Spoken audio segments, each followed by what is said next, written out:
حضرت داؤد علیہ السلام کی نماز کے بارے میں خود ہمارے نبی نے فرمایا کہ ان کی نماز بہت زیادہ توجہ کی حامل ہوتی ہے، بلکہ وہ پورا اہتمام کرتے تھے کہ جب میں نماز ادا کروں تو مجھے کسی قسم کی ڈسٹربنس کسی جگہ سے نہیں ہونی چاہیے۔ حالانکہ وہ خود بادشاہ تھے، بادشاہ کے آپ کو پتہ ہے کتنی اسائنمنٹس ہوتی ہیں، کتنا اس کے اندر جو ہے پروگرامنگ ہوتی ہے، تو کیا کیا کام اس نے کرنے ہوتے ہیں، کتنا بادشاہ پہ برڈن ہوتا ہے، یہ آپ کو پتہ ہی ہے، پورے ملک کا برڈن۔ لیکن اس کے باوجود خود اللہ کے نبی نے حضرت داؤد علیہ السلام کے نماز کی تعریف کی ہے کہ بڑے پیارے انداز سے نماز پڑھتے ہیں۔ تو عزیز طلبہ، نماز جو ہے اس کو جب ہم پڑھنے لگیں تو پورے احساس کے ساتھ پڑھیں کہ اللہ ہمیں دیکھ رہا ہے، اور اللہ تعالیٰ ہماری حرکات سکنات کو بھی واچ کرتا ہے۔ تو جو چیزیں ہم پڑھتے ہیں وہ اللہ تعالیٰ سنتا ہے۔ سمیع اللہ لمن حمیدہ کا مطلب یہی ہے، سن لیا جس کی تعریف کی گئی۔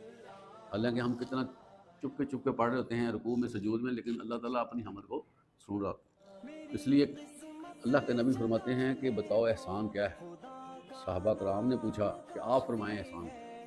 اللہ کے نبی فرماتے ہیں کہ ان تعبد اللہ کا کأنک تراہ، ان تعبد اللہ کأنک تراہ فإن لم تراہ فإنک یراک، کہ تم اللہ کی عبادت ایسے کرو کہ تم اس کو دیکھ رہے ہو، اگر تم نہیں دیکھتے تو وہ تو تمہیں دیکھ رہا ہے۔ ٹھیک ہے، تو ہمیں یہ دیکھنا چاہیے کہ ہمارا خالق کائنات ہمیں دیکھ رہا ہے، اور پھر ہم نماز جب ادا کریں گے پھر اس کا اثر ہماری زندگیوں پر پڑے گا، اور نماز پڑھنے والا بندہ پھر شرم کھاتا ہے کہ یار میں اللہ کا نام لیوا بندہ ہوں اور یہ حرکت کرنے لگا ہوں، اس کو شرم آ جاتا ہے۔ اس لیے قرآن مجید میں آتا ہے کہ بے شک نماز بے حیائی اور برے کاموں سے روکتی ہے۔ تو جب ہم غور کریں گے تو بے حیائی سے برے کاموں سے بچیں گے۔